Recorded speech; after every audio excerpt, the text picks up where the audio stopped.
নমস্কার, শিপ্রা টিউটোরিয়াল চ্যানেলে সবাইকে তোমাদের স্বাগত জানাই। আজকে আমি তোমাদের অষ্টম শ্রেণীর পঞ্চম অধ্যায়ের বিষয়বস্তু, যেটা হচ্ছে কৃষক ও উপজাতি সমাজের বিদ্রোহ। সমাজে যারা কৃষক জাতি ছিল এবং উপজাতি মানে ট্রাইবাল গ্রুপ এবং পেজেন্ট সোসাইটি ফার্মার, তাদের যে বিদ্রোহ সমাজে গড়ে উঠেছিল সেইটা নিয়েই কিন্তু আমি আলোচনা করব। আর তাদের মধ্যে অনেকগুলোই বিদ্রোহ হয়েছিল, তার মধ্যে আমি প্রথম যে দুটো বিদ্রোহ আলোচনা করব সেটা হচ্ছে সাঁওতাল বিদ্রোহ বা সাঁওতাল হুল, এবং তার সঙ্গে ছোট করে আলোচনা করব মোপালা বিদ্রোহ, মালাবারের মোপালা বিদ্রোহ। আচ্ছা, এই সাঁওতাল বিদ্রোহ, সাঁওতাল হুল এই বিষয় বা সাঁওতাল রিবেলিয়ান, এইটা নিয়ে আলোচনা করার আগে একটু তার প্রেক্ষাপটটা বলে নেওয়া উচিত। তার প্রথমে কেন বিদ্রোহটা সংগঠিত হয়েছিল সেই বিষয়টা একটু প্রথমের দিক থেকে আলোচনা করা একটু দরকার আছে। আচ্ছা, তোমাদের আমি বলেছিলাম যে 18 শতকের শেষ এবং 19 শতাব্দীর শুরু, 18th সেঞ্চুরির এন্ডিং এবং 19th সেঞ্চুরির স্টার্টিং, এরকম সময় ব্রিটিশ সরকার তারা কৃষকদের কাছ থেকে রাজস্ব আদায় করার জন্য বা রেভিনিউ কালেক্ট করার জন্য তারা 3 রকমের ভূমি রাজস্ব ব্যবস্থা গড়ে তুলেছিল। মনে পড়ছে? Land revenue system. সেগুলো কি কি? চিরস্থায়ী বন্দোবস্ত, মহলওয়ারি বন্দোবস্ত, রায়তওয়ারি বন্দোবস্ত, সব কিন্তু আমরা আলোচনা করা হয়ে গেছে। মানে permanent settlement, ryotwari settlement, Mahalwari settlement. এবার এই যে ভূমি রাজস্ব ব্যবস্থা ব্রিটিশ সরকার করেছিল, ল্যান্ড রেভিনিউ সিস্টেম, তার ফলে কি হয়েছিল? কিছু মধ্যস্বত্ব ভোগী শ্রেণীর সৃষ্টি হয়েছিল, মিডল ম্যান। এই মধ্যস্বত্ব ভোগী শ্রেণী কারা কারা? তারা হচ্ছে জমিদার মানে ল্যান্ডলর্ড যারা, তারপর হচ্ছে ইজারাদার যারা হচ্ছে লিজ হোল্ডার, ইজারা নিত, জমিকে ইজারা দিত বা লিজ দেওয়া হতো, তাকে লিজ হোল্ডারও বলা হয়। আর বহিরাগত মহাজন, মহাজন মানে মহাজনদেরও এখানে এই সময় কিন্তু উৎপত্তি হয়, যাদেরকে সাঁওতালের এতে দিকু বলা হতো সাঁওতালি ভাষায়। তো এই মহাজন, জমিদার, ইজারাদার এরা কিন্তু এই মধ্যস্বত্ব ভোগী শ্রেণীর মধ্যে পড়ে, যারা মিডলম্যান। ব্রিটিশ সরকারের হয়ে তারা কৃষকদের কাছ থেকে বিভিন্ন উপজাতি মানে ট্রাইবাল গ্রুপদের কাছ থেকে রাজস্ব আদায় করে দিত, রেভিনিউ কালেক্ট করে দিত। এবং এই যে রাজস্ব আদায় করার যে পদ্ধতি, সেক্ষেত্রে কিন্তু যথেষ্ট পরিমাণে কৃষকদেরকে শোষণ করত এবং উপজাতিদের শোষণ করত। কারা? এই সমস্ত মহাজন, জমিদার, তারপরে ইজারাদার, এরা ব্রিটিশ সরকারের আদেশ অনুযায়ী করত, ব্রিটিশ গভর্নমেন্ট ইনস্ট্রাক্ট করতো, তারপরেই এরা কিন্তু টর্চার করত এবং তাদেরকে শোষণ করত, এক্সপ্লয়েট করত। এবং তার ফলে কি হয়েছিল? সব চারিদিকে কিন্তু কৃষকরা এবং উপজাতিরা তারা কিন্তু ভীষণভাবে ব্রিটিশ সরকারের উপরে ক্ষুব্ধ হয়ে উঠেছিল, তারা অফেন্ডেড হয়ে গেছিল ব্রিটিশ গভর্নমেন্টের ওপরে, এবং সেটারই পরিণতি ছিল বিভিন্ন কৃষক এবং উপজাতি বিদ্রোহ। সেগুলো আমি তোমাদের পরপর আলোচনা করব। বিভিন্ন জায়গায় চাষিরা, ফার্মাররা, পেজেন্ট সোসাইটিরা রিবেলিয়ান করেছিল এবং ট্রাইবাল গ্রুপরাও কিন্তু রিবেলিয়ান করেছিল। তো সেই বিদ্রোহগুলির মধ্যে এরকমই একটি উল্লেখযোগ্য 19 শতাব্দীর দ্বিতীয়ার্ধে 19th সেঞ্চুরির সেকেন্ড পার্টে একটা উল্লেখযোগ্য উপজাতি বিদ্রোহ ঘটেছিল, যেটাকে বলা হচ্ছে সাঁওতাল হুল। সাঁওতাল হুল বা সাঁওতাল বিদ্রোহ, এটা একটা ট্রাইবাল গ্রুপরা রিবেলিয়ান করেছিল। সাঁওতাল ট্রাইবাল যারা ট্রাইব যারা ছিল তারাই কিন্তু এই রিবেলিয়ানটা করেছিল। আর এই বিদ্রোহ সংগঠিত হয়েছিল কত সালে? এটি হয়েছিল 1855 থেকে 56 খ্রিস্টাব্দে, 1855 থেকে 56-এ। এবারে দেখো, মূলত এই বিদ্রোহ হয়েছিল কিন্তু সাঁওতালরা থাকতো বিহারে, বেশিরভাগ রাজমহল এলাকা, ভাগলপুর এলাকায়, এই সমস্ত জায়গায় কিন্তু বিদ্রোহ জনপ্রিয় হয়েছিল। মানে জঙ্গলে থাকতো, যে কোনো উপজাতিরা তারা কিন্তু জঙ্গলে থাকতো। বিহারের রাজমহলে যে জঙ্গল ছিল সেখানে থাকতো, পশ্চিমবঙ্গের বিস্তীর্ণ এলাকা যেখানে জঙ্গল ছিল সেখানে থাকতো। এইসব জায়গায় জঙ্গলে যারা থাকে তারা মানে খুবই শান্তিপ্রিয় হয়। সাঁওতাল উপজাতিরাও কিন্তু খুবই শান্তিপ্রিয় ছিল, তারা পিসফুলি লাইফ লিড করতো ফরেস্টের মধ্যে। তারা তো ডিপ ফরেস্টে থাকতো ট্রাইবাল গ্রুপরা, তারা কিন্তু খুবই পিসফুলি থাকতো। সেই পিসফুল থাকা সত্ত্বেও সেই সাঁওতালরা ব্রিটিশদের বিরুদ্ধে ক্ষুব্ধ হয়ে বিদ্রোহ করেছিল, এটা ভাবা যায়। তারপরে তাহলে নিশ্চয়ই তেমন কোনো জোরালো কারণ ছিল, তার জন্যই তারা বিদ্রোহ করেছিল, এটা তো খুবই মানে ভাবার বিষয়। তো সেই কারণগুলি কি বা সেই রিজনগুলো কি ছিল ব্রিটিশ গভর্নমেন্টের বিরুদ্ধে এদের অফেন্ডেড হওয়ার জন্য এগেইনস্টে, সেটাই আমি এবার ডিসকাস করব। প্রথম কারণ হিসাবে আমি বলতে পারি জমির উপর ব্রিটিশদের অধিকার বা জবরদখল। সেটা কি? আসলে এই যে সাঁওতালরা জঙ্গলে বাস করত, তারা কি করেছিল, জঙ্গলের বিভিন্ন গাছপালা কেটে সেই একটা জমি তৈরি করেছিল, চাষের উপযোগী জমি, যেটা ফার্টাইল ল্যান্ড বলা হয়, যেখানে যারা চাষাবাদ করবে বা এগ্রিকালচার করবে, সেই জায়গাটা তারা তৈরি করেছিল জঙ্গলের মধ্যে, এবং সেখানে তারা চাষাবাদ শুরু করেছিল। তারা কিন্তু এগ্রিকালচার করছিল, কালটিভেট করছিল। সেইটা কিন্তু ব্রিটিশ সরকারের কাছে খবর চলে যায়। ব্রিটিশ সরকার সেইখানে থেকে, সেই জমি থেকেও কিন্তু উপজাতিদের ওপর রাজস্ব চাপিয়ে দিয়েছিল, যে সেই জমির ওপর যতটা পরিমাণ তারা জমিতে চাষ করছিল, নিজেদের তৈরি করা জমি, কিন্তু সেই জমিতে যতটা পরিমাণ তারা চাষ করছিল, ব্রিটিশ সরকারকে তার জন্য নাকি রাজস্ব দিতে হবে, রেভিনিউ দিতে হবে, এবং সেই রাজস্বটা অনেকটা পরিমাণ চাপিয়ে দিয়েছিল। উপজাতি তো, ব্রিটিশ সরকার ভেবেছিল এরা তো বোকা, এদের ওপরে যতটা পরিমাণ রাজস্ব চাপানো যায়, তো প্রচুর পরিমাণে রেভিনিউ এদের উপর চাপিয়ে দিয়েছিল, এবং সেইটা সাঁওতালরা দিতে পারছিল না। স্বাভাবিক, তারা তো চাষাবাদ করে জঙ্গলে থাকে, তাদের কত আর ইনকাম বা তাদের কত আর টাকা, তো সেই জন্য তারা যখন রাজস্ব দিতে পারছিল না, সেই কারণে তখন বাধ্য হয়েছিল তারা জমি ছেড়ে পালিয়ে যেতে সাঁওতালরা।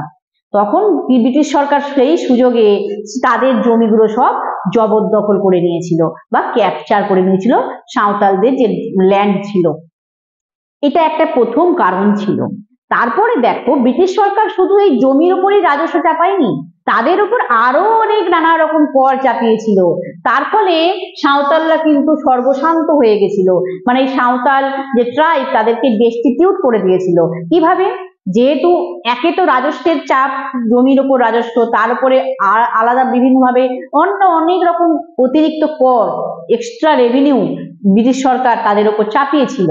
তার ফলে সাঁওতালরা বাধ্য হয়েছিল মহাজনদের কাছে যেতে। এই বাইরের মহাজন, জঙ্গলের মধ্যে তো আর মহাজনরা থাকতো না, বাইরে থাকতো, বহিরাগত মহাজন বলা হয়। সেই মহাজনদেরকে বলা হতো দিকু, তাদের কি বলা হতো? দিকু। এরা হচ্ছে মানি লেন্ডার, এদের কাছে ধার নিতে বাধ্য হয়েছিল সাঁওতালরা। তখন সেই ধার শোধ করতে না পেরে সাঁওতালরা কিন্তু ধীরে ধীরে সর্বশান্ত হয়ে যাচ্ছিল, তারা কিন্তু ডেস্টিটিউট হয়ে গেছিল। তাই এটাও কিন্তু একটা কারণ সাঁওতালদের ব্রিটিশ সরকারের বিরুদ্ধে ক্ষুব্ধ হওয়ার বা অফেন্ডেড হওয়ার। 3 নম্বর কারণ হচ্ছে সাঁওতালদের উপর অত্যাচার। এটা কিভাবে হয়েছিল? সাঁওতালদের, তোমাদের আমি আগে তোমাদের রেলপথ প্রবর্তনের কথা আলোচনা করেছিলাম, মনে আছে তো? যারা দেখোনি তারা আমার চ্যানেলে সার্চ করে পেয়ে যাবে।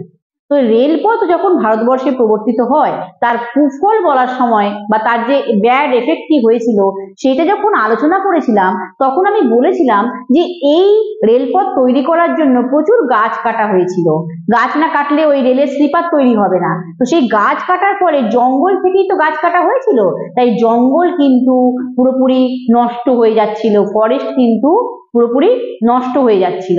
এবং সেখানকার যে সেই মানে জঙ্গলের যে আদিবাসী উপজাতি, তাদের মধ্যে সাঁওতালরাও পড়ে, তাদেরকে কি করেছিল, এই লর্ড ডালহৌসির যারা কর্মচারী ছিল, লর্ড ডালহৌসি তো রেলপথ প্রবর্তন করেন, তো সেই সময় ব্রিটিশ গভর্নর ছিলেন, তো সেই লর্ড ডালহৌসির কর্মচারী বা এমপ্লয়িরা, তারা কি করেছিল, এই সমস্ত সাঁওতাল উপজাতিদেরকে জোর করিয়ে বেগার খাটাতো, ওই রেলপথ তৈরির কাজে জোর করিয়ে লাগাতো, ফোর্সফুলি তাদেরকে লেবার করাতো, বেগার খাটাতো যাকে বলে, বা লেবার করাতো।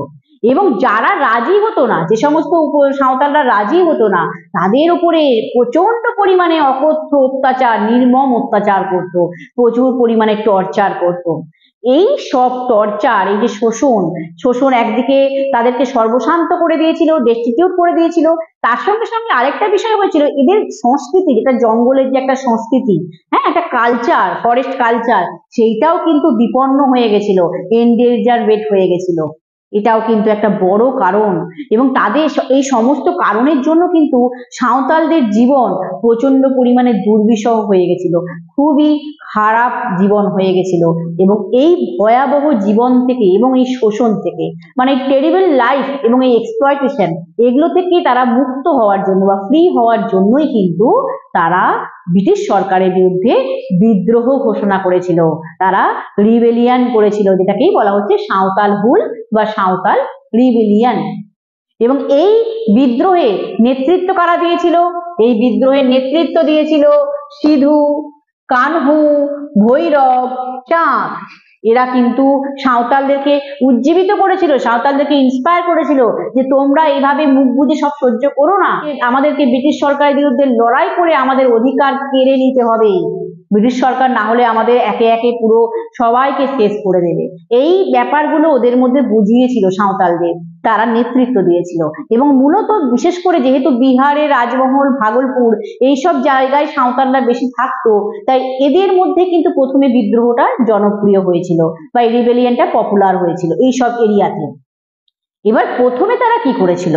প্রথমেই তারা কিন্তু বিদ্রোহ করেনি, তারা প্রথমে এই সমস্ত জমিদার, ইজারাদার, মহাজন এদের বাড়ি এবং কুঠি এগুলোকে আক্রমণ করেছিল। ফার্স্টে ওরা এই সমস্ত ল্যান্ডলর্ড, মানি লেন্ডার বা লিজ হোল্ডার এদের যে বাড়ি হাউস ছিল তাদের সেগুলোকে অ্যাটাক করেছিল। তারপরে তারা কিন্তু বৃহত্তর আকারে বিদ্রোহ করে, বড় হিউজ ভাবে কিন্তু তারা ব্রিফলি তারা একটা রিবেলিয়ন করেছিল। এবং এই বিদ্রোহ মানে চারিদিকে যখন ছড়িয়ে যায়, ব্রিটিশ সরকারের তখন খুব কিন্তু চিন্তার কারণ হয়ে যায়। ব্রিটিশ সরকার তখন ভাবলো না, সাঁওতালদের তো আর এভাবে বিদ্রোহ করতে দেওয়া যাবে না, তাহলে আমাদের ক্ষতি হবে। তখন তারা সাঁওতালদেরকে আক্রমণ করলো। সাঁওতালদের কাছে তো আর বন্দুক নেই, তারা ওই তীর ধনুক দিয়ে যেটুকু তারা অস্ত্র, তাদের বর্ষা, তীর ধনুক এগুলোই তাদের কাছে ছিল, কিন্তু বন্দুকের কাছে তো এগুলো কিছুই হার মেনে যায় না। তো সেই কারণে সাঁওতালদের ওপর কিন্তু ব্রিটিশ সরকার যখন আক্রমণ করলো, সাঁওতালরা কিন্তু পেরে উঠলো না। প্রচুর সাঁওতালদের ব্রিটিশরা হত্যা করলো, নির্মম ভাবে হত্যা করলো। তার মধ্যে কিন্তু এই সিধু কানু, ভৈরব চাঁদ সবাই কিন্তু তাদেরও কিন্তু হত্যা করেছিল।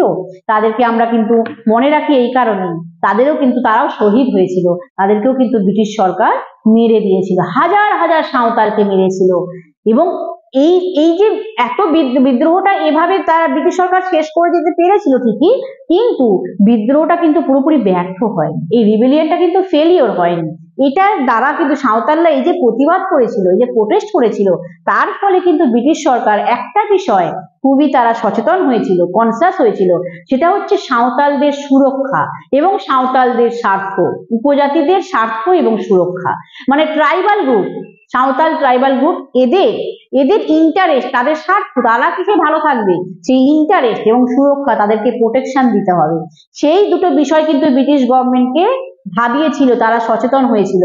এবং সাঁওতালদের জন্য কিন্তু একটি সাঁওতালদের পরগনা তৈরি হয়েছিল, পরগনা গড়ে উঠেছিল, সাঁওতাল পরগনা। এই পরগনা মানে কি? পরগনা হলো একটি নির্দিষ্ট গ্রাম, সেই গ্রামের সঙ্গে সঙ্গে চারপাশে আরো কিছু জমিকে নিয়েই পরগনা গড়ে উঠতো। তো সেখানে একটা রাজস্বের ইউনিট বলা হয়। তো সাঁওতালদেরও এরকম একটি পরগনা তৈরি হয়েছিল এই সাঁওতাল বিদ্রোহের দ্বারা। এটা কিন্তু কম কিছু কথা নয়। মানে তারপর থেকে কিন্তু সাঁওতালদের উপর অত্যাচার এবং তাদের উপর রাজস্বের যে বোঝা চাপিয়ে দিয়েছিল সেটা কিন্তু কমেছিল।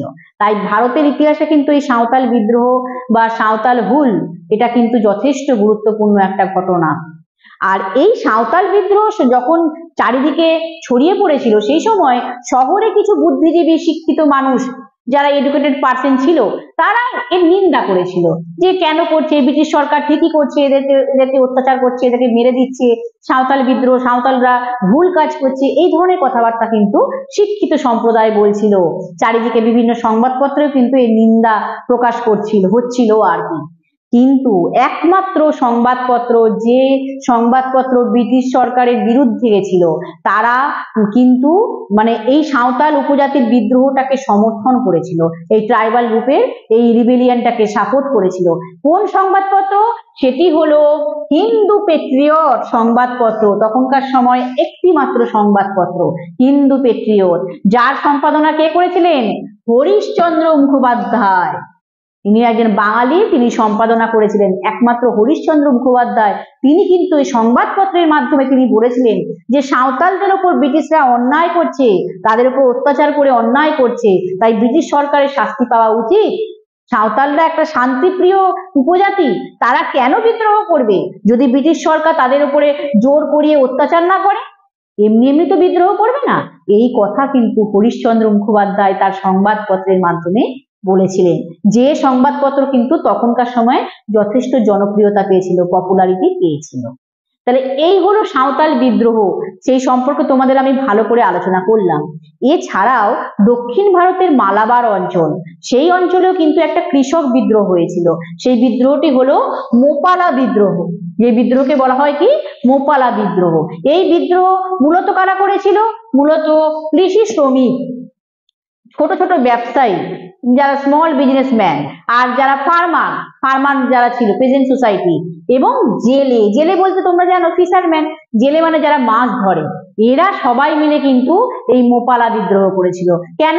ওই একই রকম ভাবে ব্রিটিশ সরকার এদের ওপরেও শুধু করের বোঝা চাপায়নি, অতিরিক্ত করের বোঝা চাপিয়ে দিয়েছিল। আর কৃষকদের তো জমি থেকে উচ্ছেদ করে দিয়েছিল। জমিতে তারা যে যাদের রাইট আছে, ল্যান্ডের উপরে যে রাইট আছে, সেটাই ব্রিটিশ সরকার মানতে চেয়েছিল না, তাদেরকে তাদের জমির অধিকারকেই স্বীকার করেনি।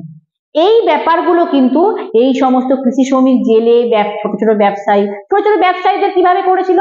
তাদেরকে যা ব্যবসা করতে গেলে শুল্ক দিতে হবে, রেভিনিউ দিতে হবে, এবং সেই ট্যাক্সটা বা শুল্কটা কিন্তু অনেকটা বেশি পরিমাণে দিতে হচ্ছিল। তাতেও ওদের কিন্তু যথেষ্ট ক্ষতি হচ্ছিল, ব্যবসা করে লাভ করতে পারছিল না। এই সবের কারণে কিন্তু তারাও কিন্তু ব্রিটিশ সরকারের বিরুদ্ধে বিদ্রোহ ঘোষণা করেছিল। সেই বিদ্রোহকেই কিন্তু মোপালা বিদ্রোহ বলা হচ্ছে। আজকে আমি এই দুটো বিদ্রোহ সম্পর্কে তোমাদের আলোচনা করলাম। আশা করি তোমরা বুঝতে পারলে যে সাঁওতাল উপজাতিরা কেন ব্রিটিশ সরকারের বিরুদ্ধে ক্ষুব্ধ হয়েছিল, তারা বিদ্রোহ কেন করেছিল, কারা কারা নেতৃত্ব দিয়েছিল, এবং বিদ্রোহের ফলাফল কি হয়েছিল। আশা করি তোমাদের আমি বোঝাতে পারলাম। আর এইখানে কিন্তু আমি এই দুটি বিদ্রোহ সম্পর্কে আলোচনা শেষ করছি। পরবর্তী ভিডিওতে আমি আরো কিছু আন্দোলনের কথা বলবো, কৃষক উপজাতি আন্দোলন। আজকে আমার এই দুটি বিষয়ের আলোচনা শেষ করছি। এবং আলোচনা শেষে তোমাদের বলতে চাই, তোমরা আমার ভিডিওগুলি মন দিয়ে দেখছো তো? এই শিক্ষার পথে এগোতে থাকছো তো? এগোতে থাকো, সামনে কিন্তু পরীক্ষা চলে আসছে, তাই মন দিয়ে ভিডিওগুলি দেখো। কারণ এগুলো তোমরা যদি মন দিয়ে দেখো প্রত্যেকটা ভিডিও, আমার বিশ্বাস যে তোমরা যেখান থেকে প্রশ্ন আসো তোমরা কিন্তু ইতিহাসে লিখতে পারবে এবং ভালো নাম্বার পাবে। আর এটাই তো আমার উদ্যোগ, প্রচেষ্টা। ভালোবেসে পড়ো। তো এখানেই আমি আমার আলোচনা শেষ করছি। আর যারা শিপ্রা টিউটোরিয়াল চ্যানেল এখনো সাবস্ক্রাইব করোনি, তারা করে নিও। পাশে থাকা বেল আইকনটি অবশ্যই প্রেস করো, তবে নোটিফিকেশন পাবে। এখানে আমার আলোচনা শেষ করলাম। নমস্কার।